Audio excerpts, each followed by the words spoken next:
Segunda clase del curso Acrópolis, dioses, mitos y visiones del mundo, también arquetipos, símbolos de la mitología griega, sobre todo clásica. Vamos a comenzar por Hermes, dado que este es un dios que se ubica principalmente y poco se conoce realmente de su tremenda importancia, no solo para los mitos griegos, sino que es como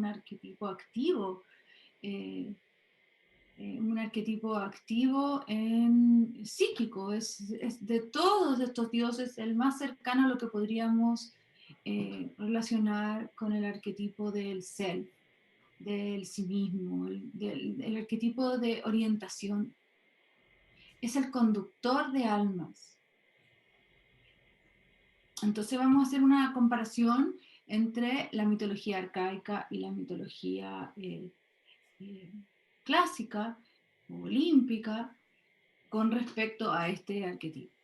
Y antes de leer a Hermes, vamos a leer acerca de el espíritu de los dioses griegos y en esto también comparar lo que sería la mitología griega arcaica con la mitología helenística. Vamos a comenzar por justamente este título, la esencia de los dioses. La intención primera de estas dos primeras imágenes es posicionarnos en el espíritu, justamente la esencia de los dioses, espíritu y forma de los dioses de la Grecia clásica, en donde vemos dioses con una forma antropomórfica, bastante elocuente, ¿cierto? A diferencia de los dioses de la Grecia arcaica que vamos a ver hoy día, en donde nos encontramos con las primeras formas, o sea, la forma cambia mucho, pero bueno, eso podría ser una clase de estética u otro tema. Sin embargo, a nosotros sí nos interesa desde el símbolo, porque lo que sucede es que muchas veces hablamos que los dioses griegos son dioses tan antropomórficos, y este autor, Walter Otto, en este otro libro, Teofanía, explica muy bien, y bueno, también aquí lo menciona en el libro Los dioses griegos, que más que un antropomorfismo es un teomorfismo. No es tanto que los dioses sean hechos humanos, como que los humanos necesitamos la cercanía de la forma de los dioses para elevar nuestra forma, no solamente física y concreta, sino que también simbólica y arquetípica, a la forma divina. Y es ahí que hay un teomorfismo. Pero volvamos a la idea de que la forma no es una forma solamente concreta y literal, sino que la forma arquetípica, que no tiene forma, pues como un sinsentido. El arquetipo, ustedes ya muchos saben que no tiene forma y que necesita de la imagen simbólica para ser visto por la conciencia. ¿Ya? Entonces, aunque aparentemente no tenga nada que ver la forma, también lo tiene. Lo tiene porque es una expresión simbólica, es una imagen simbólica. Y es ahí donde nosotros nos vamos a detener. Eh, Todas estas imágenes dan cuenta, por ejemplo, de un tema que no vamos a tratar en esta clase, que es el arquetipo o la diosa Atenea. Son todas expresiones de Atenea. Pero vemos que su forma va cambiando en la medida que avanzamos hacia la Grecia clásica. Y que la forma de la Atenea arcaica, en realidad, posiblemente es un nombre Atenea que viene de afuera, o de hecho viene de afuera, pero se yuxtapone con una deidad que ya existía en el suelo que rodeaba la Acrópolis en Atenas. Pero, por supuesto, la expresión visual es muy distinta.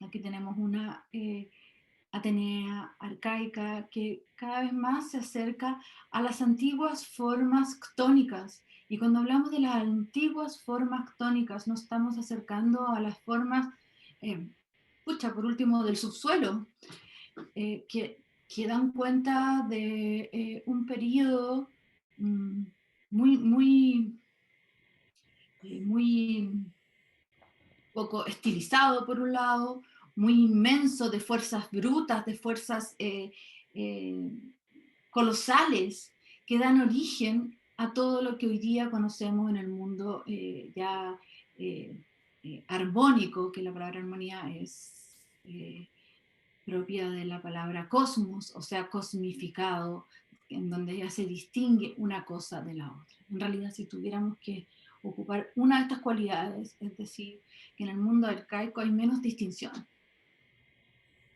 Todo se disuelve con la naturaleza y con el proceso constante de la renovación anual de la Tierra, pero también con la renovación anual del día con respecto a la noche y los ciclos en sí. Entonces, todas las deidades, aunque pueden estar representando cualidades distintas de lo que está cosmificándose, diferenciándose, no son eh, ninguna totalmente, ninguna representa una forma totalmente estilizada, justamente porque lo que se pretende mostrar es esta vuelta a la tierra en sí, un retorno a la tierra en sí, un retorno. La idea del retorno del círculo es esencial en la mitología arcaica. Idea que poco a poco se aleja un poco de la mitología griega clásica. No es que no exista el retorno, pero no está puesto el acento ahí.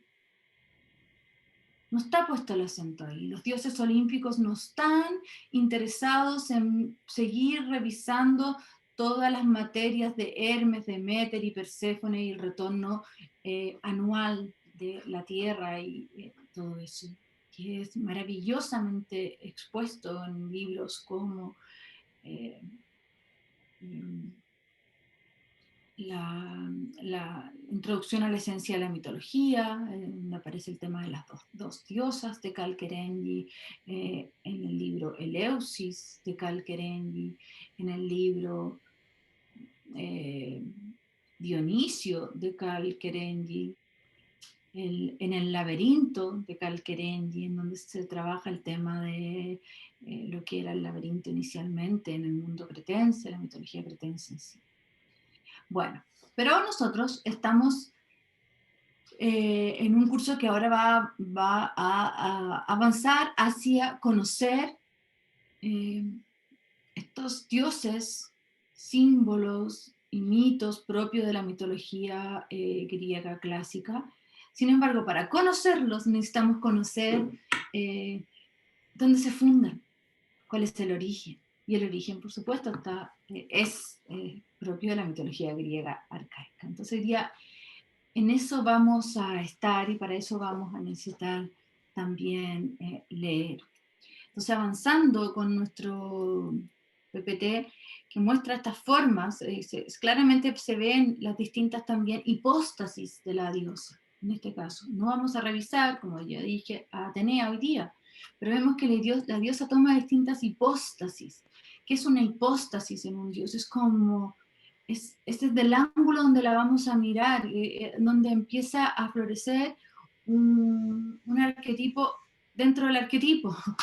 Eh, el arquetipo de la diosa guerrera es distinto al de la diosa pensante, y ambas son Ateneas, o la diosa reflexiva, o la diosa dedicada a crear buenas técnicas, o la diosa virgen en sí mismo. Bueno, esta imagen es para, que era lo que quería la otra vez mostrar en la clase pasada, que cómo es que al realizar las excavaciones para crear este museo de la Acrópolis, nos encontramos con un feroz mundo arcaico que, por supuesto, queda como fundamento a vista y paciencia de todos cuando lo puedan visitar. Es una forma bastante tangible de poder evidenciar que la Grecia, antes de la Grecia de Pericles y de la Acrópolis que hoy día algunos conocemos, si no es en la realidad en imágenes, todos la conocemos, existía una otra forma más arcaica de muchas veces representar el mismo mitologema. Esta es una imagen de Zeus y vemos, aquí estamos viendo a Dionisio, que no lo vamos a revisar hoy día, pero estamos viendo el arte eh, griego, y aquí acercándonos a una importante imagen que da cuenta profundamente de la mitología griega arcaica con respecto a el tema de que está tan bien tratado en Calquerengi, que pone en valor esta frase, el calar con la mirada, el tema de la contemplación, la visualización de lo que, por supuesto, de lo que nos rodea, pero también mucho más allá de lo que es nuestra visión de mundo, de lo que va a configurar la, la realidad religiosa propia de la Grecia arcaica. Todo está relacionado con el acto de ver, visualizar. Si bien esta imagen que estamos viendo es una ofrenda que alguien posiblemente llevó al santuario de Asclepio, el dios de la medicina, por haber sanado literalmente de la visión de su hija o su mujer. El peregrino lleva esta ofrenda para mostrar cómo se han recuperado los ojos. A su vez, a nivel simbólico, no es la única imagen, hay muchas más, sobre todo en el Eusis, en donde solamente se enfatiza los ojos como único elemento a resaltar en el momento de querer entrar en materia sagrada. En realidad, en el mundo del Eusis, propio de la Grecia arcaica, existían dos grandes divisiones, los que han visto y los que no han visto. Y de esto trata un poco la mitología griega. Lograr la visión que en realidad es una visión, al decir calar con la mirada, que penetra en lo interior de la cosa, del mundo, de sí mismo, del otro, del mito, por supuesto. Pero esta es la actitud regia para poder trabajar la mitología comparada a todas, ya sea de cualquier lugar y de cualquier época. Es decir, necesitamos calar con la mirada. En el lenguaje de Calquerengue necesitamos tener oído para que emerjan su representación simbólica, y desde ahí comprender el mito no como un pasar materia tipo diccionario, ¿cierto? Como lo he dicho tantas veces en forma bien pesada en mi parte, sino que comprender los mitologemas que están hablando en un lenguaje siempre arquetípico.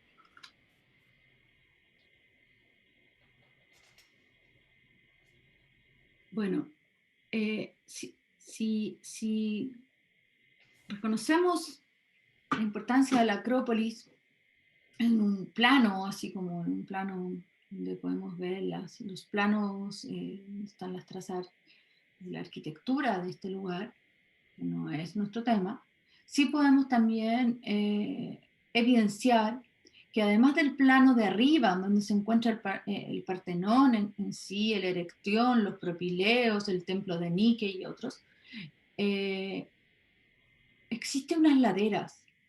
Y en estas laderas fueron quizás los primeros lugares que fueron ocupados. Estas laderas tenían santuarios. Y estos santuarios son el santuario de Asclepio, el santuario de Dionisio, el santuario también de Apolo, el santuario de Apolo más actónico, el santuario de las ninfas, del dios Pan. Y esto es parte de lo que sí vamos a revisar hoy día. Poco encontramos como un santuario a Hermes, y sin embargo hoy día la clase también va a ser un protagonista nuestro Hermes. Y es que Hermes interrelaciona todos estos mundos. Está siempre en movimiento, siempre en dinamismo, y sí existió un santuario, pero no es de importancia incluso arqueológica al punto de lo que estamos viendo aquí. Entonces, eh, quisiera decirles que esto no está todo como una taxonomía perfecta, ya, vamos a revisar solamente los dioses de los santuarios, porque vamos a ver a Hermes entonces. Vamos a revisar deidades, eh, deidades muy importantes para la Acrópolis, por eso son estas, que tienen una data arcaica y que después fueron perdiendo valor o se modifica un poco su mitología, se modifica un poco el acento en su arquetipo. Por ejemplo, se modifica mucho el dios Hermes y por eso me interesa mostrarlo. Porque si bien es uno de los dioses más antiguos de la Ilíada, de la Grecia, eh, en un momento inicial como un dios de las Hermas, de donde viene su nombre, es claramente y solamente al principio quizás el conductor de caminos. Pero este conductor de caminos es una frase tan vasta, porque puede dar para mucho. Puede ser el conductor de los pastores, de los rebaños, el conductor como psicopompo de los muertos, el conductor de la alquimia y todas las transformaciones propias de la magia, el conductor de los amores hacia el reino de Afrodita, el conductor de todo el comercio, todas las ideas, o sea, comercio y todo eso por un lado, desde a donde un poco se ampara una mitología mucho más moderna y las visiones que los seres humanos hemos hecho ahora con respecto a Apolo, a Hermes, como dios de los ladrones o de ciertas cosas que están reinando cerca de lo falso, lo mentiroso, o lo pillo, o lo enredado, o lo secretivo, porque todo lo de Hermes se relaciona con lo misterioso en sí. Pero en este momento no vamos a seguir amplificando el arquetipo de Apolo y vamos a seguir revisando. Y este mapa que estamos, o dibujo que estamos viendo aquí, es solo para mostrar la importancia de las laderas como un lugar que por, por espacio natural, la forma que tiene cuevas que ya como que de alguna forma ya está listo el templo, llegar y entrar. Hay un lugar, un regazo de la tierra que permite eh, cobijar a una deidad y a sus seguidores. Y en estas cuevas es muy importante la mitología griega arcaica, que muchas veces también está muy relacionado con Hermes, el dios Pan, que ahí lo vemos a la izquierda, arriba, como un dios que, bueno, en gran medida representa su mitología, eh, temas de propiciar todo necesario, la sexualidad para lograr la fertilidad, en una Grecia arcaica en donde el tema de la fertilidad de la tierra es tan importante. La fertilidad humana viene a ser como el ejemplo de la naturaleza y no la naturaleza el ejemplo del humano. Entonces, en todo momento se necesitan las fuerzas de Eros, del deseo, y de cualquier otra como entidad que pueda estimular o instigar a que esa unión se dé. Por supuesto, Pan no es Eros, pero todo esto está relacionado, y todo esto está relacionado con la fertilidad de todos los campos que van a ser, que están en el valle y que son la expresión misma de los dioses, cuando no existía un Olimpo y existía una Grecia arcaica en donde Deméter y su manto de la tierra era todo. Entonces se necesita de estas fuerzas, tanto de la fuerza de la unión y el deseo, como de la sexualidad en sí, que gran parte de lo que es el dios Pan, sobre todo en cuanto también a su rapto, a su situación espontánea y presente, a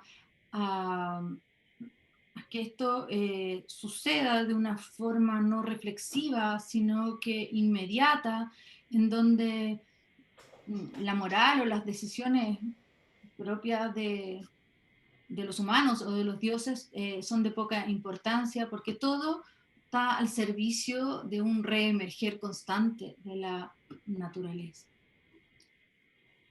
Aquí vemos a las ninfas y allá atrás está Pan. Entonces Pan siempre está relacionado con estas ninfas que vamos a ver, que son genios de la naturaleza y que de alguna forma guían, animan, eh, eh, representan el dinamismo propio de la naturaleza. La naturaleza no es solamente una cucharada de engrudo que emerge, materia que emerge del caos, como otras cosas emergen del caos, sino que tiene todo un dinamismo, y este dinamismo eh, tiene esta encarnación de la materia, tiene un cuerpo sutil, y estas son las ninfas en sí, que revisaremos si es que podemos después.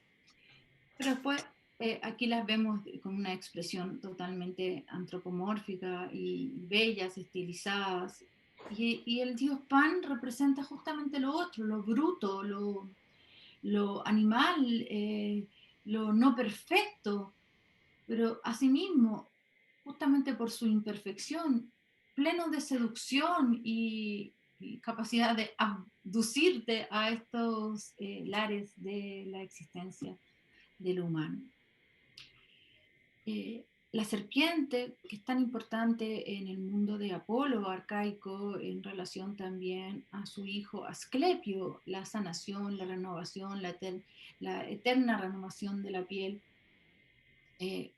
pero también la vemos en el mundo arcaico en la diosa de las serpientes, propia del mundo cretense, y, y una serie de amplificaciones en la mitología comparada toda, que finalmente todos arriban a un mismo punto, todas las mitologías, con respecto a esta capacidad de el símbolo máximo quizás de la serpiente, el Ouroboros, que es esta serpiente que se muerde la cola, que es capaz de continuar con el ciclo eternamente. Entonces está el arriba y el abajo, la muerte, la vida, la enfermedad, la sanación, pero todo pertenece a una visión más alta, más abstracta, que es la vida con un principio continuo, la raíz indestructible de la vida, representada por la Zoe, y que si hay un artífice divino que promueve esto es Dionisio. Pero sí visualizar que ya en la Grecia arcaica eh, la Acrópolis estaba poblada de lindas cores, coré, doncella, doncella divina. Una doncella divina es Perséfone. Es por supuesto la doncella divina por excelencia. Pero cualquiera doncella es una core. Así que en el mundo de las adolescentes habían cores y coure, coure, o, curontropos, que es como el doncello divino. Pero la importancia en la Grecia arcaica es justamente la Grecia matriarcal, de lo femenino, por esta capacidad reproductiva y el mito de Perséfone y todo lo que muchos ya saben y que va a ser y que ha sido tratado en cursos de la mitología griega arcaica. Pero por supuesto vamos a revisar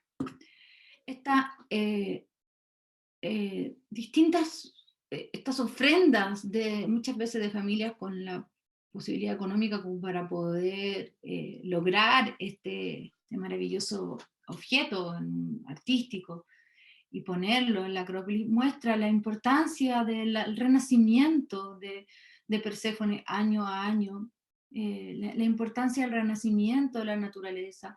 No todos los que han llevado una core para allá han tenido literalmente la muerte de una hija, sino que algo ha muerto y ha renacido, que es propio del punto más importante, final, quizás como clímax de lo que se vive en los misterios de Eleusis.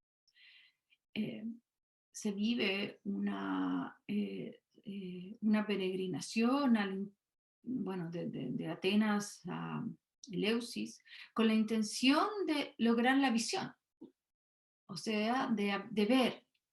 ¿Y de ver qué? Lo que no conozco hasta aquí. Y hombres y mujeres avanzan hacia allá, imitando o llevando como modo regio el modo de Deméter, que es un estado de no saber. Por eso peregrinan, porque están en un estado errante, de confusión, de no saber. Literalmente en el mito, no saber dónde está la hija. Pero cuando van hombres y a lo mejor adolescentes o hombres que no han parido, no son padres incluso, no quieren y no van a ser nunca padres, y hacen esta procesión siguiendo el modo regio de Deméter, por supuesto no se quedan en lo literal, de no saber dónde está la hija, sino de no conocer aspectos de sí mismo, de no conocerse también. Es una forma de hacer un maravilloso taller sacro al servicio del autoconocimiento en el mundo arcaico. Entonces, también no se sabe cómo va a resultar el proceso agrario luego de la siembra. Todo es un misterio. Si plantamos una papa, no es obvio que sí o sí esa papa, de las 21 papas que planté, por ejemplo, va a salir. Todo es un misterio. No se sabe, no se toma por dado. Y se entra en un estado misterioso de no saber y de rendirse ante fuerzas mucho más grandes y telúricas que son propios, aquí ya estamos entrando en terreno de lo que es la Grecia arcaica. La figura de lo femenino está presente desde hace mucho, en gran parte por esta multiplicación de cores que vienen a estar mostrando el renacimiento constante año a año, y no solamente en una localidad, en la otra, y no en una familia, sino que en la otra, o no solamente en una familia hay una, sino que hay múltiples. Bueno, y ya nos salimos de lo totalmente antropomórfico y entramos en un disolvernos en el ritmo y en el ciclo de la naturaleza. Bueno, así que vemos que hay tantas representaciones simbólicas de la core como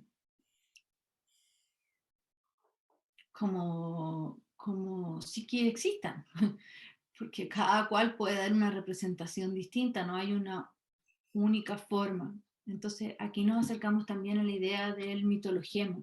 Se está representando el mitologema del encuentro de haber visto, y como estaba diciendo en este como mini resumen de el mundo de Eleusis, la epifanía final, en el momento que el neófito, el que quiere iniciarse, el que todavía no sabe, hombre o mujer, va a Eleusis y quiere lograr, es lograr la visión. Y cuando ya entran a la sala principal y sucede, bueno, todo lo que en el momento más álgido pueda suceder luego de una peregrinación de 9 días, logran decir, he visto a Perséfone o he visto a la core en el inframundo en sí. Entonces después la puedes representar, pues si quieres puedes hacer una ofrenda a los dioses en agradecimiento por esta visión y llevar tu propia escultura y exponerla en la Acrópolis. Así estaba la Acrópolis cuando llegó Pericles. Y después siguieron dándose, por supuesto, por un tiempo más y más proliferación de estas representaciones de la hija divina, pero que a su vez es la misma Deméter. Entonces son dos diosas en una, y por eso está el secreto de las dos diosas y muchos temas místicos. Como eso no es nuestro tema hoy día, sí poner en valor de la importancia en el mundo matriarcal de la diosa.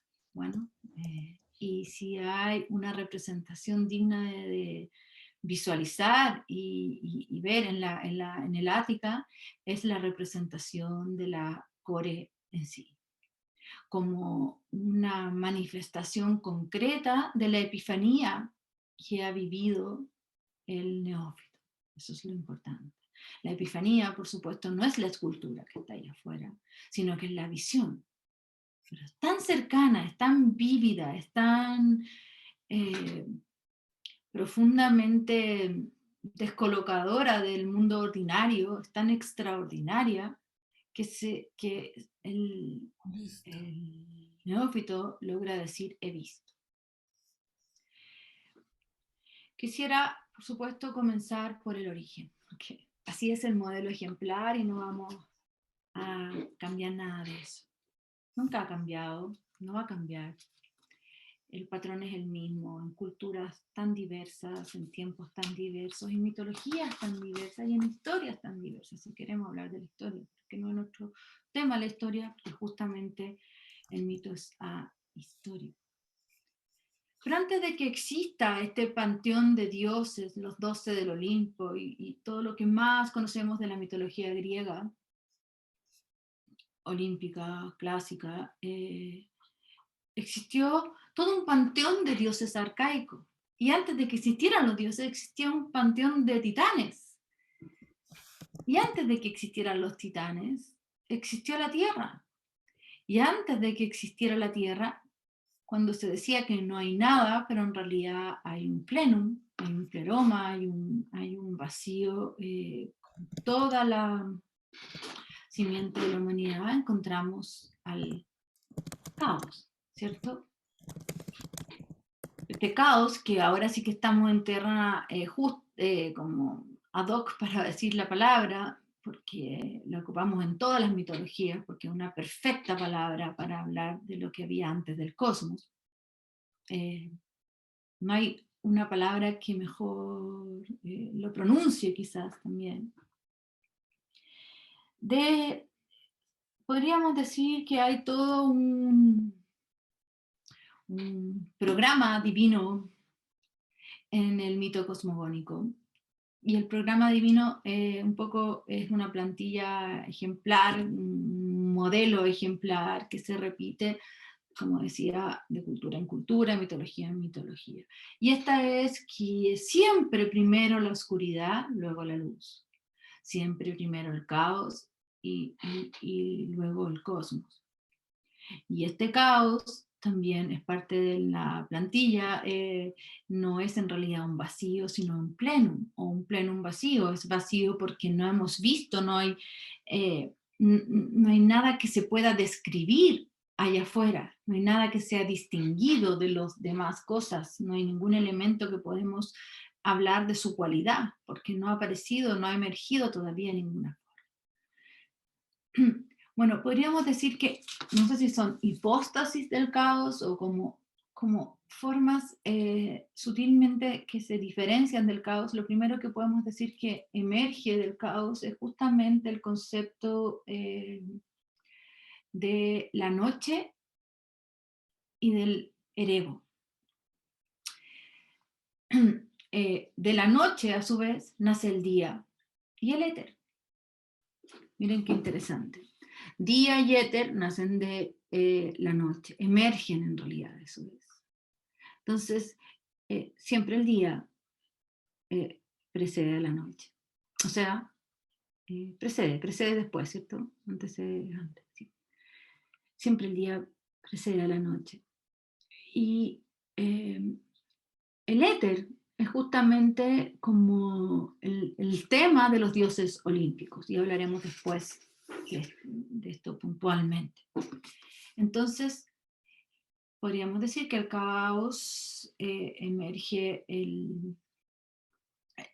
la noche y el erebo. Y el erebo es el caos que está debajo de la tierra, como la base fundacional de todo lo que emerge.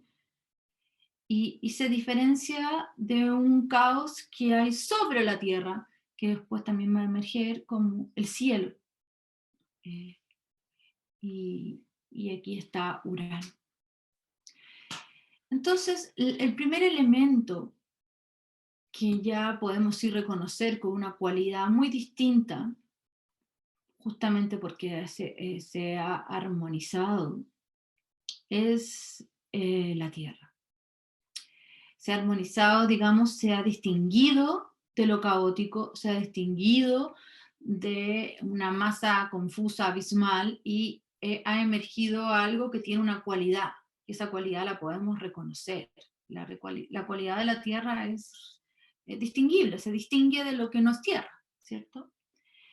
En la cosmogonía griega, la Tierra entonces da origen, cuando ya la Tierra está, ella también da origen a otras criaturas. De ellas emergen, de la propia Tierra, emerge Urano, el cielo. De la propia Tierra emerge Ponto, el mar.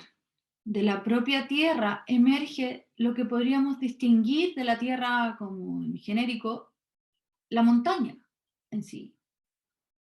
Y también podemos encontrar aquí los genios de la naturaleza. Estos genios de la naturaleza, que es lo que emerge de la tierra, son las ninfas. Entonces, ahí ya vamos encontrando nuevos elementos. Estos elementos han emergido de la tierra, en realidad son hipóstasis de la tierra. La tierra tiene mar, la tierra en su cualidad de montaña termina en una cúspide, en una punta final, que fue lo primero que emergió, por cierto, y que está tocando el cielo en sí, y se rozan, según el mito, ¿cierto? Y entonces lo distinguimos. ¿Por qué lo distinguimos? Porque distinguimos que hay un límite de lo que es tierra y hay otra cosa. Y entonces es el cielo. Y ese cielo también es una suerte de caos, pero arriba. No hay caos solamente abajo, sino que hay un caos arriba y un caos abajo. El caos abajo se llama Ereo, la montaña, el cielo.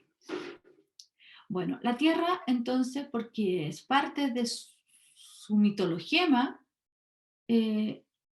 se une a estos hijos, a estas entidades, a estas cualidades, y emergen nuevos seres. Y así se empieza a poblar poco a poco y vamos teniendo lo que es un cosmos o un mundo articulado, bello muchas veces y con cualidades distintas unas de otras.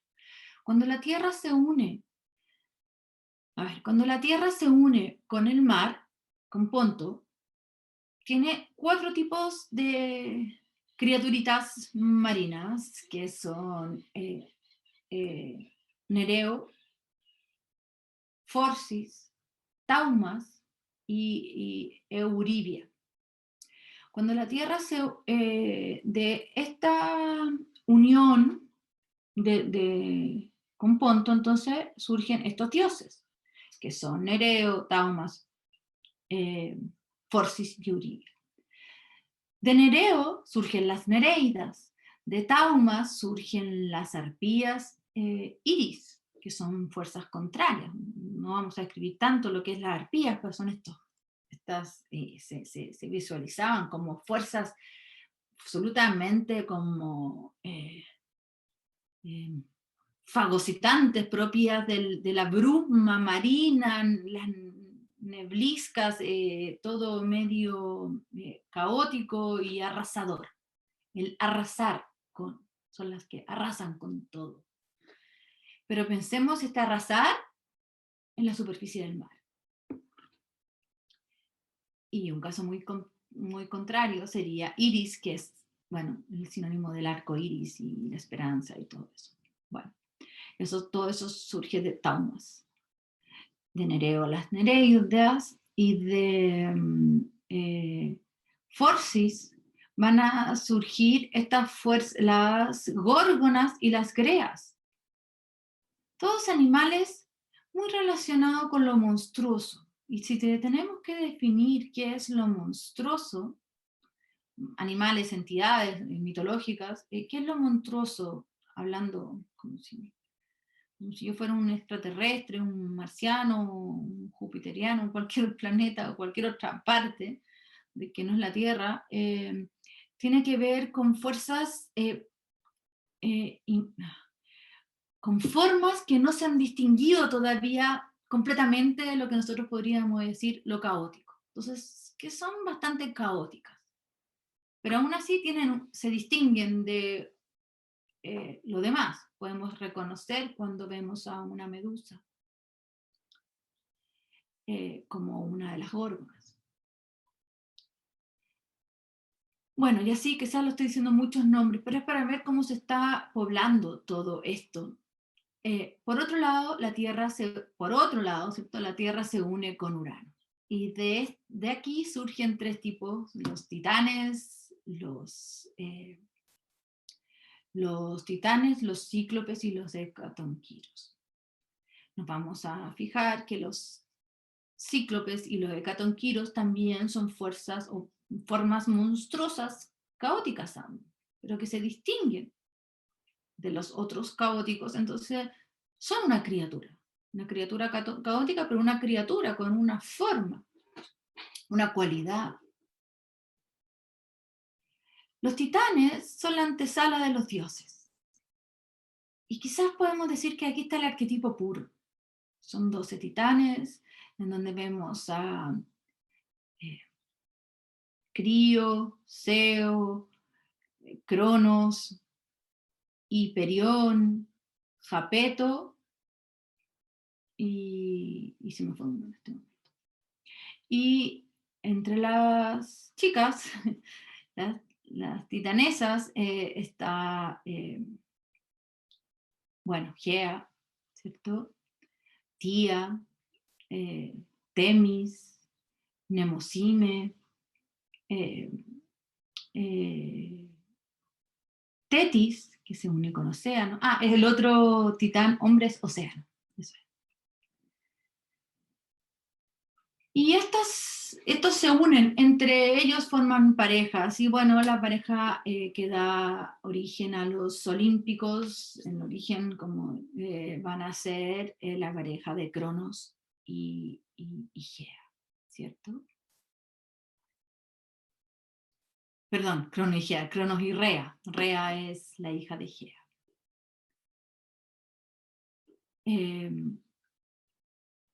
Pero aparte, mientras está formándose esa familia, hay otros primos, por decirlo, que es, por ejemplo, Hiperión, que se junta con Tía, la otra titanesa mujer, y crean a Selene, la luna, Helios, el sol, Eos, la aurora.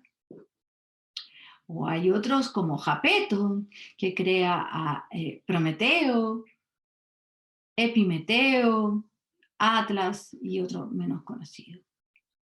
También están el océano, que forma toda una cantidad de descendientes, de donde va a venir Anfitrites, de donde va a venir también Tritón.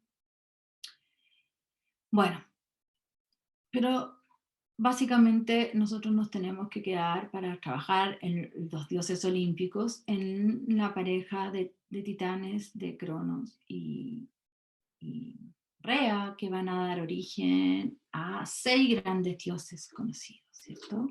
¿Cuáles son estos? Las 3 mujeres sería Hera, Hestia y Deméter. Los hombres serían Poseidón, Hades y Zeus. Y en algún punto, luego de que Zeus libera al resto de sus hermanos titanes que todavía están en el vientre de la madre, o sea, perdón, que Cronos libera como titán a sus hermanos, se hace el rey del Olimpo, Cronos. Y siguiendo esta misma trayectoria, Zeus también destituye a su padre, Cronos destituye a su padre Urano, y Zeus destituye a su padre Cronos, y porque ha decidido fagocitarse a sus hermanos, y ya la madre estaba cansada de pasarle a los hijos para que se los comiera, y decide salvarlo, lo lleva a Creta, luego cuando tiene edad de merecer, va y eh, eh, reordena el universo. Y esto es lo importante. Por el tiempo no alcanzo a decirles más, que reordena el universo. Y en este reordenamiento, que es una forma de seguir cosmificando,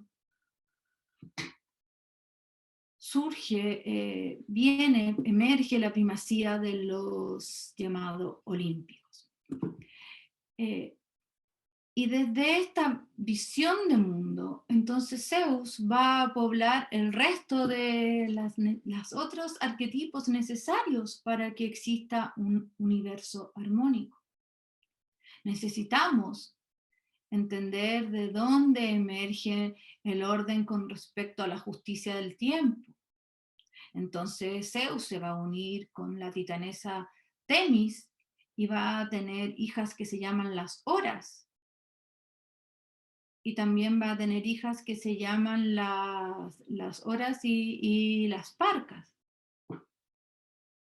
Todo esto es un intento humano, finalmente, por encontrar el origen de arquetipos necesarios para que exista un universo perfectamente cosmificado. Para que exista un universo perfectamente cosmificado, necesitamos la participación de las horas, porque necesitamos que exista un ciclo, que no tanto tiene que ver con la hora como nosotros la vemos, sino como estaciones. Y las horas tienen toda una cualidad distinta. Hay una hora que es para el trabajo, hay una hora que es para el descanso, hay una hora que es para la justicia. Y esas tienen un nombre. Eudiome, ya le he dicho a muchos, Dique e Irene.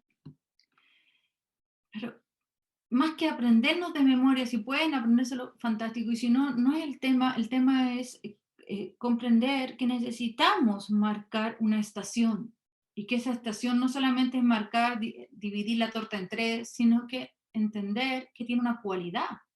Y en el tiempo del descanso no conviene trabajar, porque hay un tiempo para disfrutar, y ese es el tiempo de Irene. Ya los árboles están cargados de fruto, hay que comérselos, trabajaste todo el año y ahora hay que hacer algo con ellos, mermelada, lo que sea. Hay un tiempo que es el tiempo de la justicia, en donde se ve que está emergiendo el fruto y hay que cuidarlo, porque está recién la planta imberbe emergiendo. Luego de haber pasado un periodo, no saber si la cosa resultó o no, qué cosa la siembra, y que requiere tanto trabajo, que es unión. Lo mismo con las moiras o las parcas, que vienen a representar los tiempos de la vida, y un poco la regulación con respecto también al destino, tema muy importante que trabajaremos en otra clase. Cuando se une con Nemosime, Zeus, la titanesa, que no sé si les mencioné al principio, si se las mencioné, que representa la cualidad del recuerdo de todos los tiempos, entonces surge y emerge las musas. Y estas también van a ayudar a la cosmificación, en cuanto a las artes, la ciencia, las letras, la belleza en todas sus formas. Bueno, y así, porque cuando la clase de Zeus vamos a ver más acerca de Zeus, pero sí me importa el gesto. El gesto que tiene el mito es relatar el modelo que da cuenta, o sea, el relato que da cuenta del modelo ejemplar. Y este modelo ejemplar es el modelo por excelencia, que de alguna forma se se utiliza como patrón para cualquier otra creación. Entonces, así vamos avanzando y llegamos a una época donde está la Grecia arcaica. Y esta Grecia, ahora vamos hacia atrás otra vez, no tiene a un Zeus todopoderoso, es una Grecia, una tierra distinta, y en este caso una Grecia distinta, en donde la tierra y lo octónico y el mundo de la naturaleza es el punto esencial por lo cual se vive. Es la diosa la que nos interesa, pero hay un dios, que es el dios Hermes, tremendamente necesario, y para no siempre hablar de Deméter y Perséfone, de Dionisio y de Pluto, que son los dioses más conocidos arcaicos, sino un dios que después tiene mucha, está en boga, sigue estando en boga, no pasa de moda en el mundo olímpico, que es Hermes.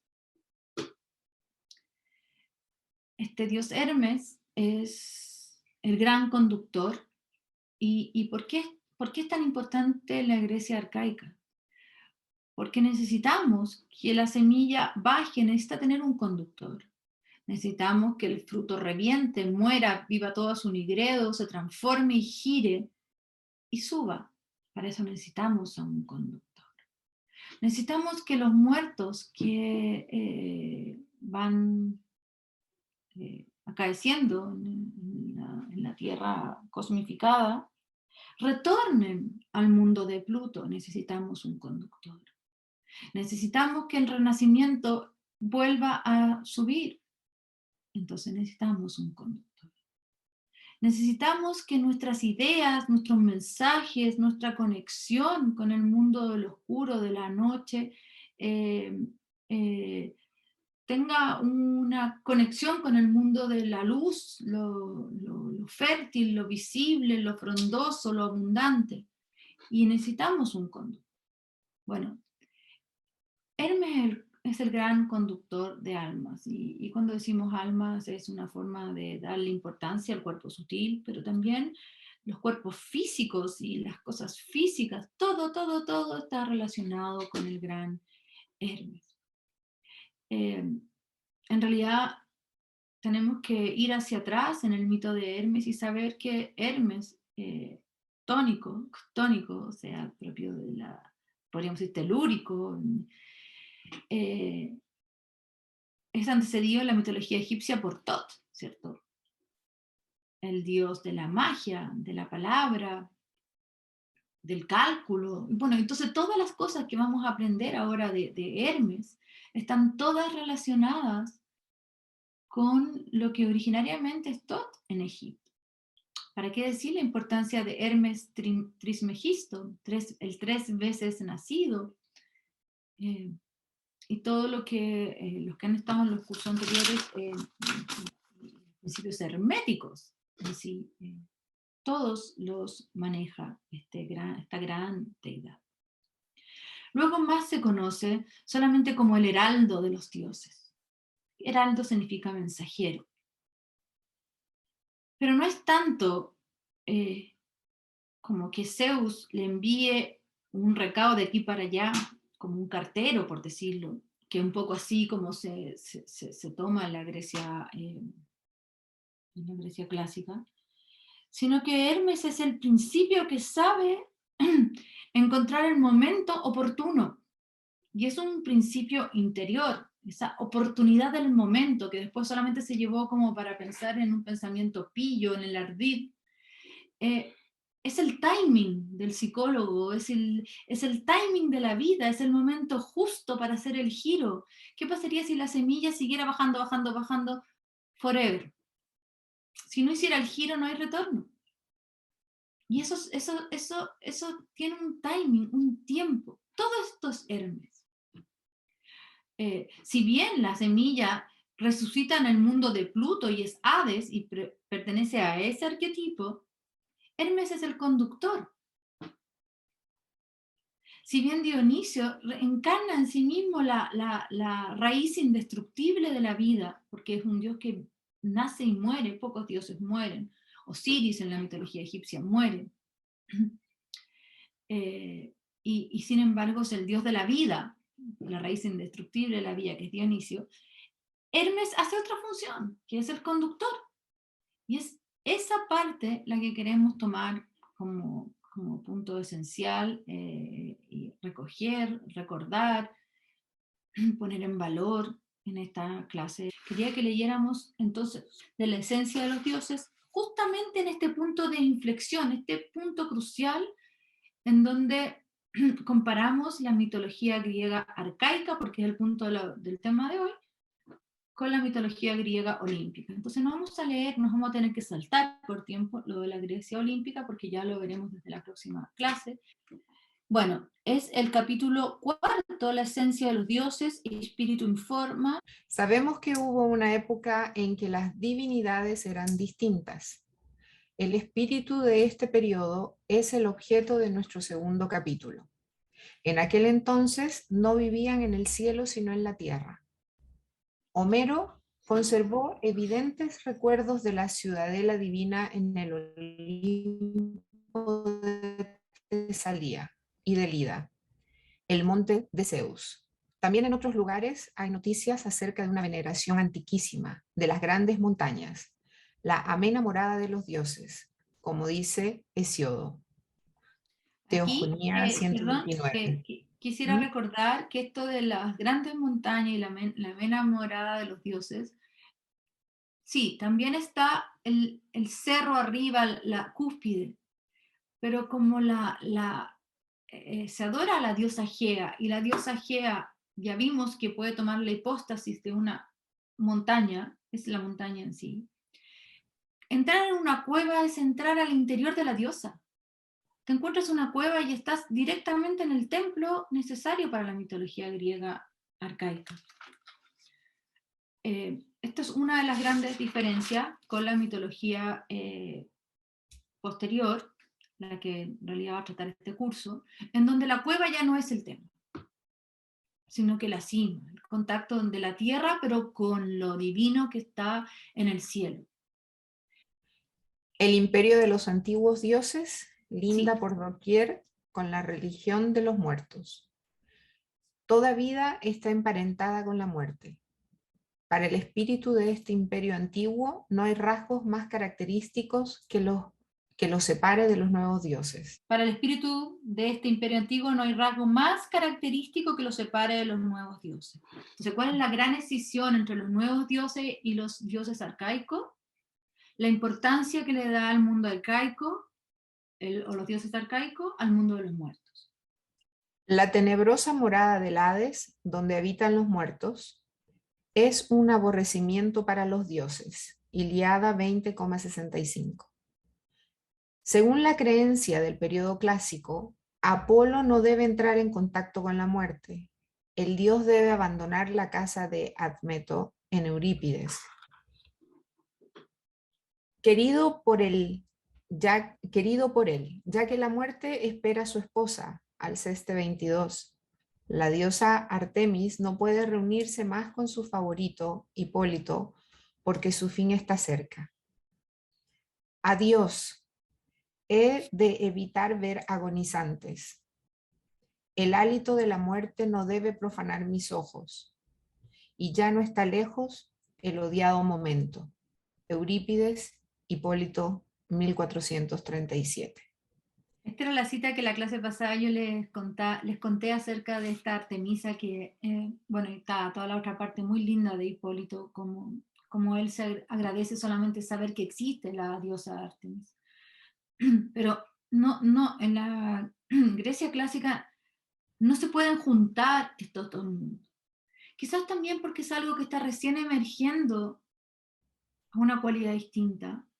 Y todavía es muy temprano como para tener contacto con el mundo de los muertos, porque hasta aquí se ha vivido por mucho tiempo. La mitología mediterránea toda ha tomado el mundo de los muertos como el mundo de las riquezas. Y aquí da un giro todo. Hay una muy buena pregunta de este autor, un poco más arriba, que la edité, Pero ¿cuál es la nueva revelación de lo divino para que Zeus, Atenea y Apolo se hicieran objeto de la suprema visión y de la más sublime veneración? Algo sucedió. Se mira hacia arriba. Pero también hay una suerte de contagio, como una epidemia casi. Si miras a los muertos, te vas a morir, vas a entrar, vas a sucumbir a algo que en realidad es muy humano. Al leer la Ilíada y la Odisea, en varios pasajes tenemos la impresión de que los dioses del Averno poseían, para la fe de la época homérica, casi tanta importancia como Zeus y los dioses que lo rodeaban. Aquí estamos Pero leyendo con justo lo contrario, ¿cierto? Estamos diciendo, sí, tienen. Pero lo que está tratando de decirnos el autor es que es todo aparente. Hay mucho, sabemos mucho, ¿cierto? Por ejemplo, de todo lo que importó en la Ilíada la muerte de Héctor y el cuidado de su cuerpo, por ejemplo. Pero es una aparente importancia. Finalmente, excavando más profundo, hay un rechazo muy grande al mundo de los muertos. Quizás por esta idea que digo yo, estoy como innovando, como esta idea de contagio, de sucumbir, de ser llevado a donde es imposible que no regresemos. Entonces, para poder estar no contaminado con ese arquetipo, mejor tenerlo bastante lejos y tomar a los muertos como un mundo de la sombra. Los muertos se convirtieron de aquí en adelante, la mayor contacto con un muerto es con el mundo de la sombra, el mundo de los espectros, que es muy parecido a lo que hoy día podríamos ver en nuestra visión del mundo. Pero no esta revivificación de la vida que representó Dionisio por tanto tiempo y Pluto por tanto tiempo. Pero fijándonos con mayor detenimiento, desaparece rápidamente esta impresión. Consideramos que los muertos ya no tienen vinculación con el mundo terrenal ni reciben honores, se reducen a meras sombras. De esta suerte se ratifica la opinión de que el mundo de los muertos junto con sus dioses ya no tuvo profundo sentido para la cosmovisión homérica. La nueva idea se perfila desde un aparente vacío y reconocemos una acción espiritual de grandeza histórica mundial. Hades, el señor del Averno, es frecuentemente mencionado por Homero. Más de una vez la imagen de su sombría majestad aparece a nuestros ojos con espantosa claridad. Se llama el fuerte, el invencible, Zeus del infierno. Su mansión, de la que es poderoso guardián, es la eterna morada de los muertos. El vencedor le manda allá abajo el espíritu del vencido. Su perro, un monstruo voraz con muchas cabezas y voz terriblemente resonante, vigila continuamente. Cuando oímos los corceles de los que Hades corre como el viento, se dibuja la grandiosa imagen en nuestra mente. El señor de la oscuridad surge de la tierra hendida y se lleva en su carro de oro a Perséfone, que jugaba cándidamente en una pradera floreciente. Desde entonces, la ilustre Perséfone, como reina, comparte el trono junto a él. Oyen la maldición cuando un desesperado golpea la tierra con sus manos, invocando su nombre. El dios de los muertos desempeñó un importante papel en muchos mitos. La Ilíada narra que Heracles, hijo de Zeus, luchó un día con él y lo hirió gravemente. En otra ocasión se nos muestra fulminantemente su sala real y se ofrece un tremendo espectáculo. Arriba se estremece la tierra, las montañas retiemblan, desde el pie hasta la cima, y el rey de los muertos salta gritando de su trono, temiendo que la tierra pueda abrirse y mostrar al mundo de arriba los tenebrosos lugares del horror. Está mostrando que si bien se sigue mencionando, si bien se sigue recordando, si bien es un mundo que nunca deja de ser importante porque es imposible, hay un claro split, una clara división, cosa que no existe en la Grecia arcaica.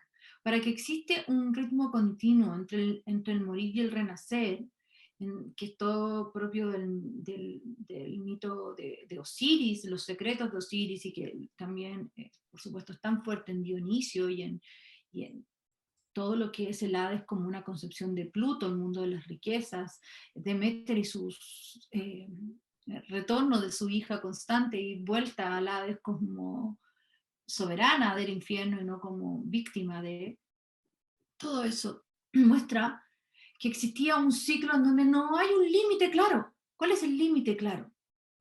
Entre el arriba y el abajo, entre el fruto, si el fruto está arriba también está abajo, empieza a estar abajo. No hay un límite claro entre la luz, porque la primera luz es la que emerge allá abajo, para después dar vida a una luz naciente, visible eh, a los cuatro vientos. Aquí están, pero está muy separado lo que es el mundo de arriba y el de abajo. Están separados por un río, están separados por un perro cancerbero. El Hades es muy celoso de dejar entrar o salir a sus criaturas. Las de abajo no suben, las de arriba no pueden bajar y visitar. Cambia mucho justamente por esta decisión, por estos límites, por estas demarcaciones. Y si hay un contacto con los muertos es a modo de un espectro, una sombra, eh, pero no una transformación de la misma persona en sí. Es algo ajeno y afuera, desvitalizado, que se recuerda como algo que alguna vez vivió pero que ahora no tiene cualidad de lo vivo. Muy distinto a lo que es Dionisio y Pluto en el mundo arcaico. Los mismos muertos, los moradores del reino de Hades, están segregados por completo del mundo de los vivos. Ni la oración ni el sacrificio pueden llegar a ellos. Ningún camino los conduce de vuelta. Y abajo, en el lugar de su destino eterno, ¿qué son cuando el ojo del moribundo se cierra y el alma lo deja? Ella baja de la hermosa tierra hacia aquella firme mansión, donde no espera una continuación de la vida, sino una existencia espectral, ilusoria o desvanecida. Lo único que los vivientes pueden llevar al alma del difunto es el horror del recuerdo. Bueno, muy fuerte, pero esta es la visión que creo que en gran parte también es parte de nuestra cosmovisión con respecto a la muerte. Esa diferencia tan marcada, tan escindida, tan tajante, tan binomial. De los tres grandes poderes que se han repartido el universo y que representan la divinidad, el rey del Averno se retira de las tres esferas. Esa región perdió casi toda importancia para la piedad popular. Los tres poderes que se han repartido al universo son estos tres poderes de estos dioses que les mencioné que habían nacido de los titanes Crono y Rea. Crono y Rea tienen 6 hijos, Hestia, Hera y Deméter, Poseidón, Hades y Zeus. En realidad el universo está dividido en un mundo ya ahora patriarcal, gobernado por Cronos, comienza esto. El mundo se ha dividido ya no desde lo femenino, sino que desde lo masculino. Entonces, Hades, Poseidón y Zeus son las tres divisiones del universo. Y de estas tres divisiones, Hades, Poseidón y Zeus, todo lo que hemos leído hasta aquí es que el mundo de Hades ya se separa totalmente de la visión de la Grecia clásica. Se nos queda Poseidón y Zeus. También el mundo de Poseidón se difumina, porque si antes también fue un dios muy importante, toda la talasocracia, que es el manejo de la Grecia vía mar, todos los conocimientos del mar, pero del mar en sí, las fuerzas del mar, y las fuerzas telúricas que el mar provoca, y su consorte Deméter, como una ola llega sobre la playa y entonces se funde esta pareja Deméter-Poseidón, también se diluye. Tampoco es importante. Así que solamente nos va a quedar, de los tres que teníamos, nos queda Zeus. Los dioses en los cuales cree no habitan allí. Tampoco están en el reino de la tierra, aunque la antiquísima Madre Tierra se haya representado bajo tantas figuras memorables. Casi todas desaparecen en la oscuridad. pues ninguna sabe manifestar algo de lo que se llama ahora divino en sentido elevado. Y cuando dejamos Averno y tierra para dedicarnos al dominio de Poseidón, buscamos también aquí, y en vano, lo que está negado a aquellas esferas. Las escenas de Poseidón, recordemos su correría marítima en el comienzo del canto 13º de la Ilíada, pertenecen a las imágenes más grandiosas y maravillosas de la poesía homérica. También sabemos que este dios gozaba entre los griegos, en todos los tiempos, de los mismos honores que su elemento el mar, y que en la época arcaica desempeñó un papel apenas superado. Pero precisamente aquí percibimos el límite trazado por la religión homérica. Poseidón está demasiado ligado a la materia como para poseer la verdadera grandeza de lo divino. De esta manera le ocurrió algo parecido a Deméter. La amplitud de su actividad, que conocemos por muchos testimonios, además de Homero, se limitó enteramente al mar.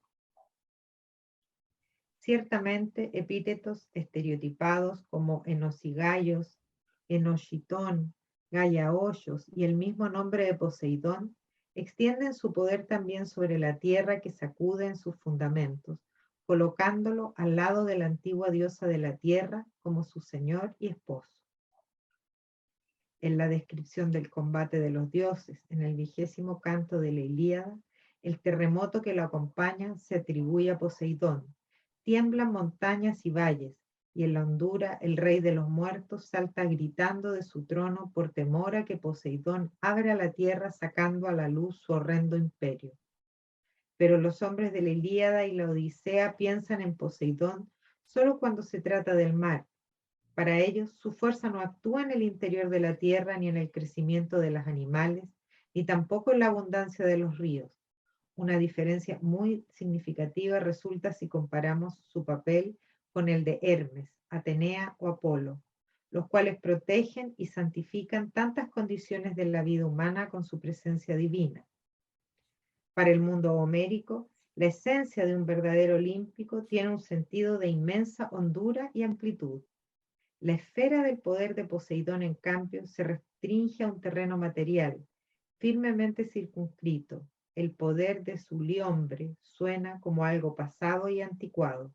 Y vemos que el mundo de Hermes y el de Poseidón, que fueron dos mundos tan importantes para la Grecia arcaica, luego incluso después de los titanes, pierde todo realce, pierde toda puesta en valor, quizás porque quedan, como dice aquí Walter Otto, muy circunscritos, o a la tierra, o a los muertos, o al mar, y en realidad, el Poseidón no era solamente el mar, es el mar en relación a lo telúrico, entonces es el mar con la tierra, es mucho más dinámico y mucho más holista de lo que luego se cree, es mucho más.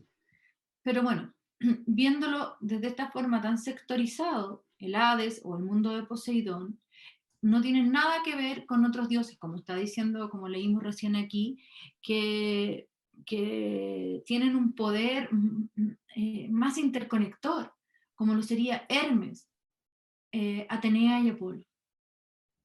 Hermes, aún siendo un dios arcaico, nunca perdió esta capacidad de la interconexión, porque justamente su mitologema no está en un reino en particular, sino que en la interconexión de los reinos. Hermes, el más humanitario entre los dioses, es un genuino dios olímpico. Su modo de ser posee la libertad, la amplitud y el brillo por los cuales reconocemos el reino de Zeus, pero tiene también cualidades que lo aíslan del círculo de sus hijos. Paremos ahí. Recién les dije que es un dios tremendamente arcaico y ahora sabemos que es un genuino dios olímpico. Es un genuino dios olímpico en primer lugar porque el origen de su nombre, Hermes, es una palabra griega. Hay muchas palabras que no son griegas. Por ejemplo, Afrodita es un nombre que viene de otra parte y que ya veremos lo que significa todo eso. Pero Hermes es un nombre griego. Y es un genuino dios olímpico no solamente por eso, sino que justamente por tener las cualidades propias de los dioses olímpicos, que están relacionadas con esto que acaba de leer Carmen. Posee la libertad, la amplitud y el brillo. Amplitud de movimiento, de dinamismo, libertad. Los dioses olímpicos se caracterizan por ser libres. ¿Libres de qué? Libres de uno, de la naturaleza de los otros.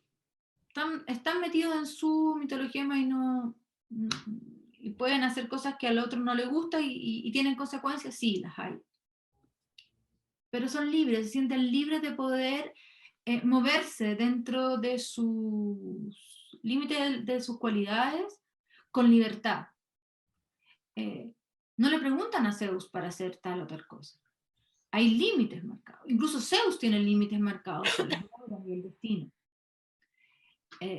Si bien, claro, Prometeo, que está muy bien trabajado en Goethe, en el poema que Goethe hace de Prometeo, el libro, que trabaja muy bien también Kerenyi acerca de Prometeo y Goethe, dice Prometeo, nadie es libre, o una de las Nereidas, no sé quién, comenta, nadie es libre excepto Zeus. Sí, es verdad, Zeus es el que lleva, es el rey de todo este pandero olímpico. Pero en sí mismo los dioses olímpicos son libres. ¿Libres de qué entonces? Libres de la madre naturaleza, libres de la muerte, libres de lo octónico, libres de los lazos con el mundo de Pluto, en donde todo es al servicio de la disolución con lo cósmico y la naturaleza en sí, en donde lo individual es menos importante. No importa nada, en realidad, el resurgimiento de Perséfone como una diosa. En realidad, ella es la diosa de la germinación, todo lo que emerge.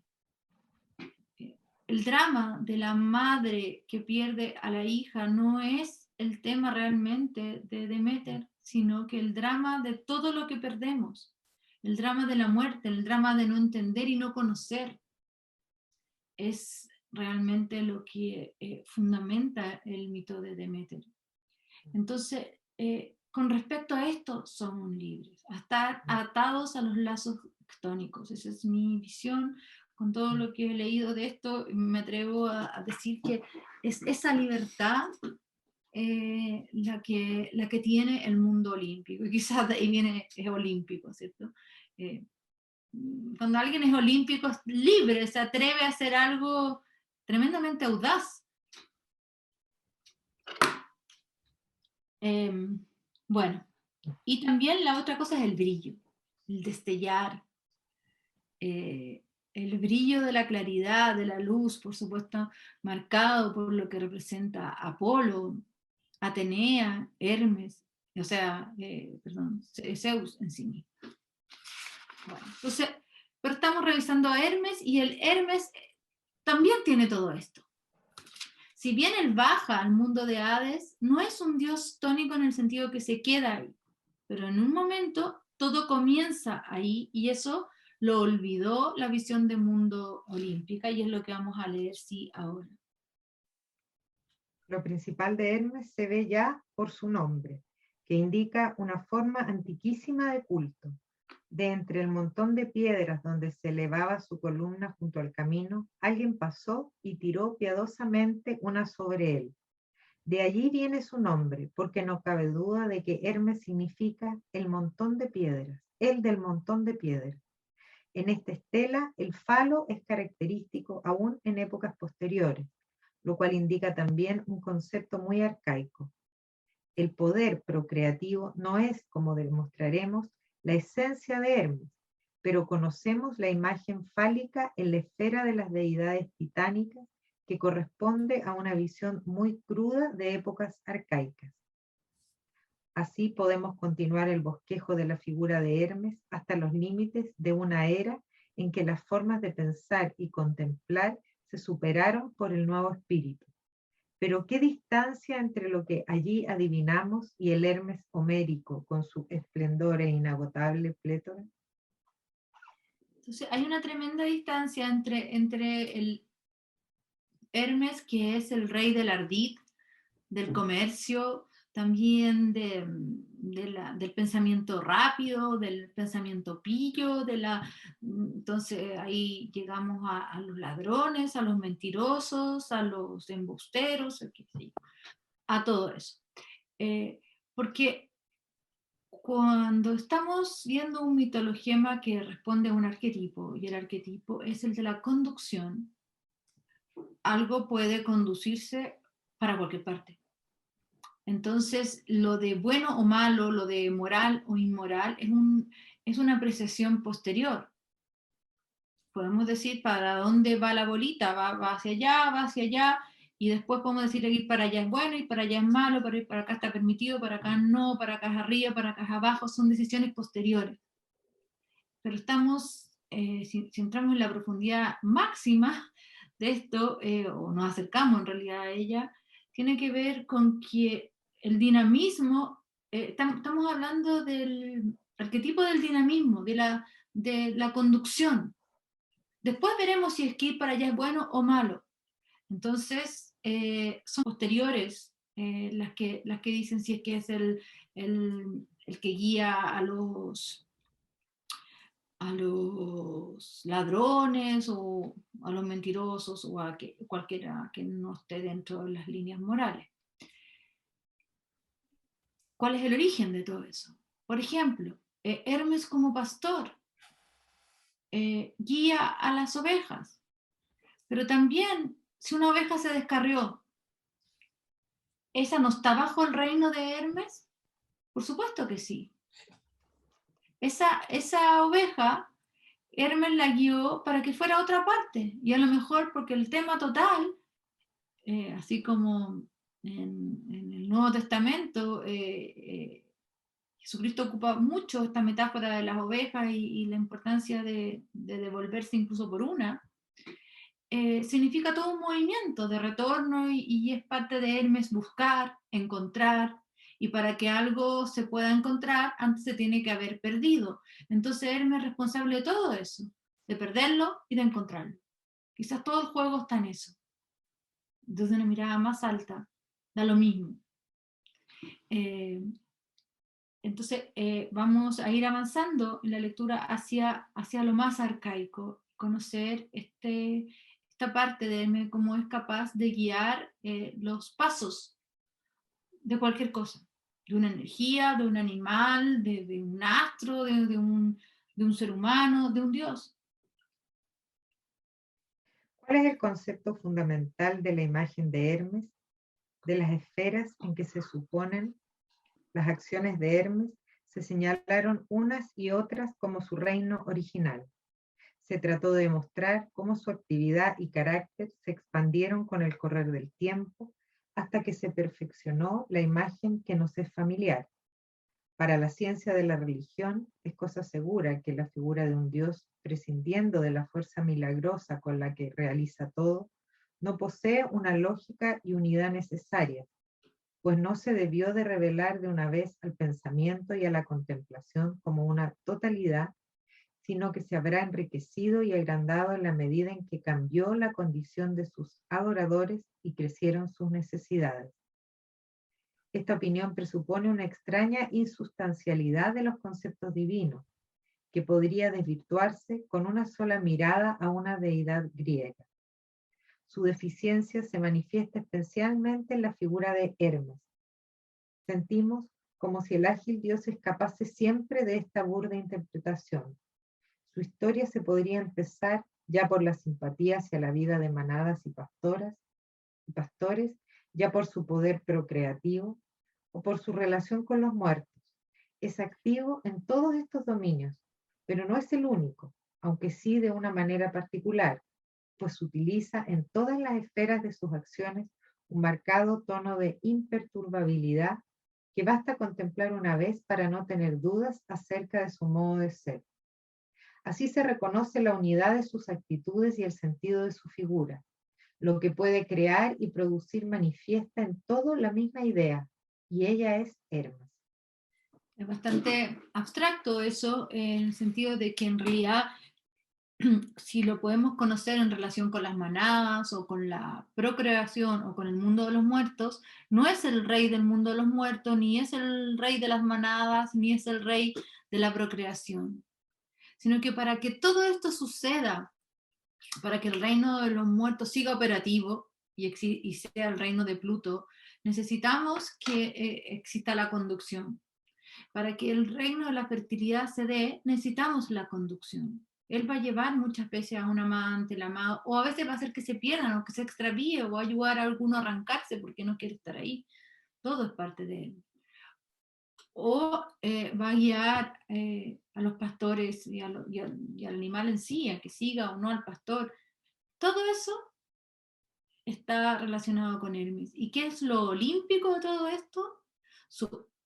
Su parte imperturbable, eh, la magnificencia como lo realiza, lo no duditativo, no se deja hacer esperar, de inmediato, lo espontáneo, lo rápido, lo fluido que tiene Hermes en este reino de los movimientos. Es el amigo de los rebaños y donador de la fertilidad, pero de ninguna manera como los otros dioses. Mirándolo con más detalle, fácilmente se manifiesta el mismo que ya conocemos. Ningún dios cuida tanto los rebaños y su crecimiento, dice Pausanias, y numerosos testimonios lo confirman. En el himno homérico se le asigna expresamente la vigilancia de los rebaños. En Ítaca, el pastor ofrece sacrificios a las ninfas y a Hermes. Los escolios para este pasaje señalan versos del Jambógrafo, Semónides, que anuncian sobre los pastores el dominio de Hermes y de las ninfas. ¿En qué consiste el favor que el pastor anhela de él? ¿Cómo cuida el rebaño? No hay duda, es su conductor. Se manifiesta enteramente en los versos de la Euménides de Esquilo.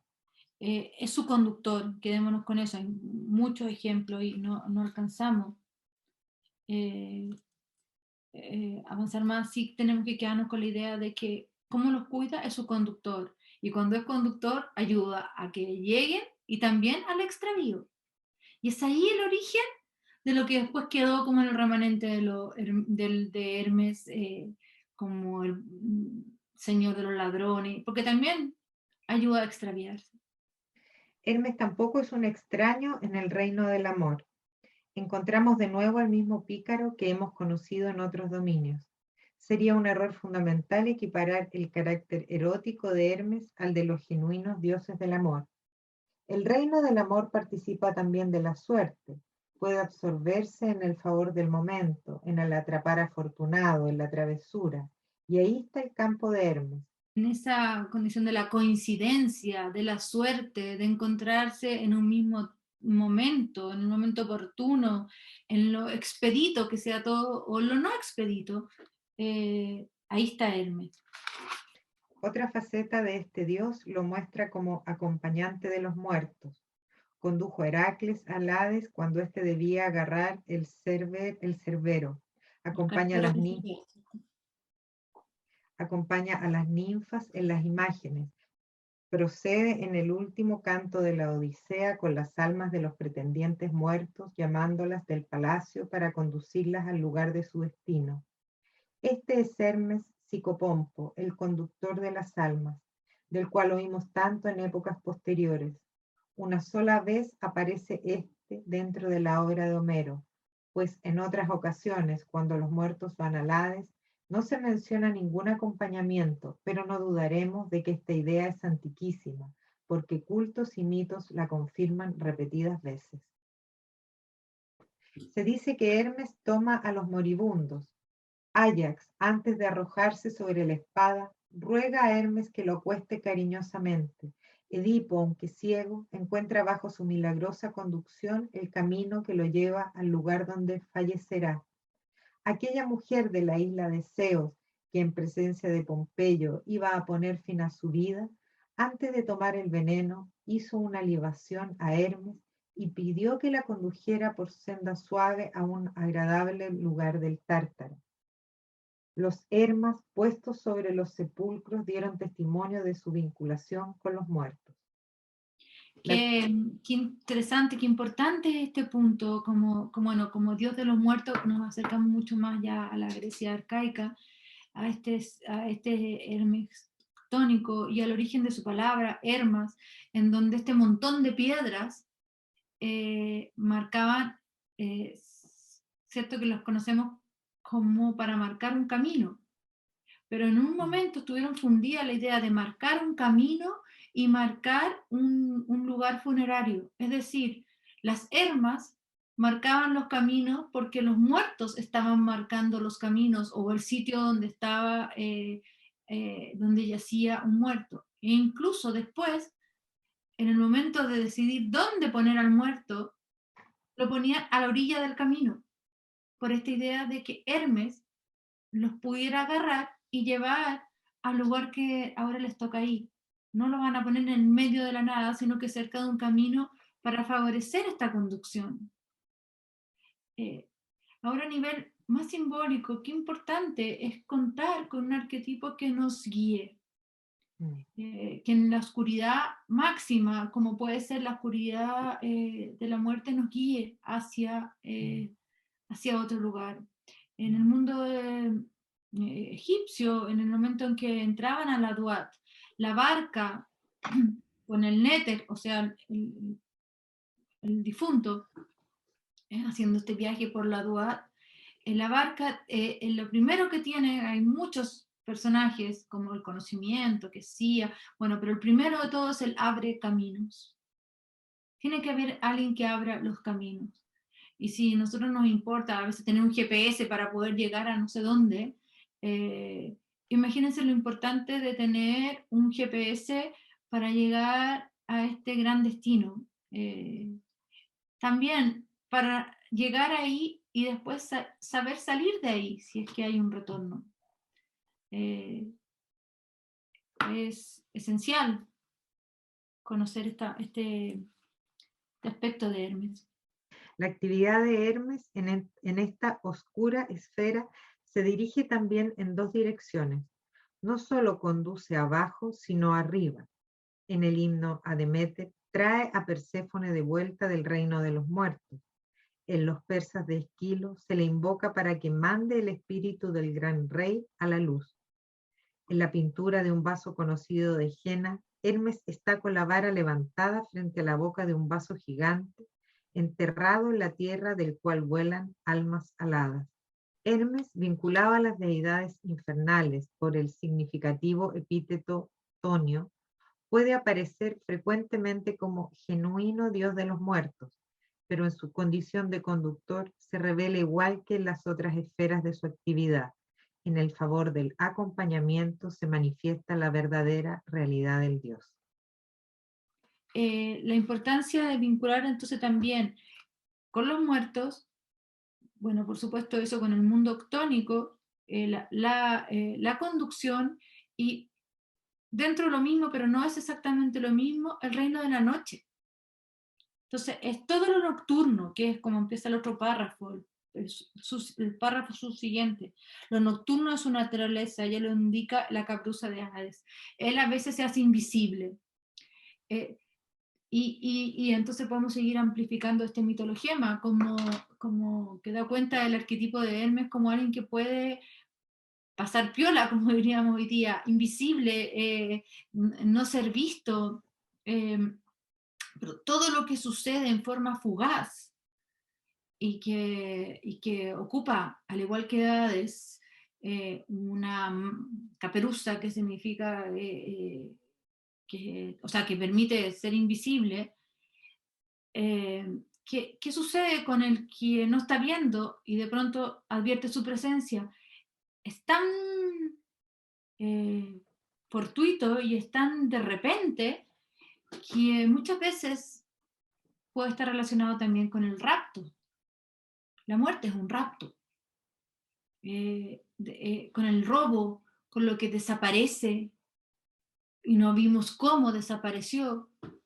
Es también parte de lo suyo, pero tenemos que ir entendiendo el origen de dónde viene. Entonces, esta condición de invisible, lo nocturno de su naturaleza es esencial. La noche misteriosa puede ser bondadosa protección o peligroso engaño. Su maravillosa conducción nunca se describió con mayor hermosura y verdad que en la narración homérica del viaje nocturno de Príamo. El anciano rey debe emprender la terrible hazaña de entrar en persona en el campamento de los enemigos y postrarse ante Aquiles, el más implacable de todos, que diariamente maltrata el cuerpo de Héctor, su hijo predilecto. Entonces Zeus le manda a Hermes como acompañante. Dice Zeus al hijo: Hermes, ¿te gusta asistir un hombre como amigo y lo escuchas cuando quieres? Anda, conduce a Príamo hacia las naves de los aqueos, de manera que ningún dánao lo vea ni conozca hasta que haya llegado al hijo de Peleo. Hermes obedece enseguida y asiste divinamente al rey digno de compasión, pero de la manera en que suelen ayudar los dioses homéricos. Ningún milagro ocurre, sino que se realiza una feliz coincidencia aparentemente natural. Esta idea de que logra que las cosas aparezcan como una feliz coincidencia. Esa es la forma de actuar de él. Cuando entonces está tan al pie de la sincronía y las coincidencias, que es que hay una relación entre dos objetos, una relación acausal, pero que el observador la puede notar. Eso es la sincronía. Bueno, Hermes es el que permite que seamos capaces de notar eso, porque también si no lo notamos, la sincronía pasa por el lado y no la vimos. Esa capacidad de notar la coincidencia, la sincronía, es lo que creo que está aquí, no lo dice el autor, pero que está en tremenda conexión con el arquetipo del sí mismo, ser como orientador, el arquetipo de la orientación. Lo nocturno de estas actitudes, la conducción por caminos oscuros, nos proporciona la entera comprensión de la relación de Hermes con los espíritus de los muertos, el reino de los muertos y sus dioses. Los muertos vagan de noche por los caminos, se reúnen en las encrucijadas, los sepulcros estaban junto a las carreteras, el montón de piedras era también frecuentemente un sepulcro. Un sepulcro. Y aquí termino con la frase del párrafo subsiguiente: pero el tono milagroso y misterioso tan particular de la noche puede aparecer también en el rostro del día, en forma de una imprevista sombra o de una enigmática sonrisa. El misterio nocturno que se presenta de día, estas tinieblas mágicas bajo la clara luz del sol configuran el imperio de Hermes. Con razón, la magia de épocas posteriores lo veneró como su maestro. Entonces, todo este reino nocturno, no podemos pensar que solamente se vive literalmente en lo nocturno. Por supuesto, todo el reino de lo inconsciente también sucede de día. Lo inconsciente no sucede solamente de noche. Y ese momento en donde se conecta lo uno con lo otro, puede ser visualizado como el reino de la magia, como Hermes Trismegisto, el momento en que ha servido de conductor y de psicopompos, conectando los dos mayores ámbitos de conexión, que es lo consciente y lo inconsciente. Sucede de día y de noche, aunque es un dios más bien nocturno, y esa es su condición originaria de lo arcaico.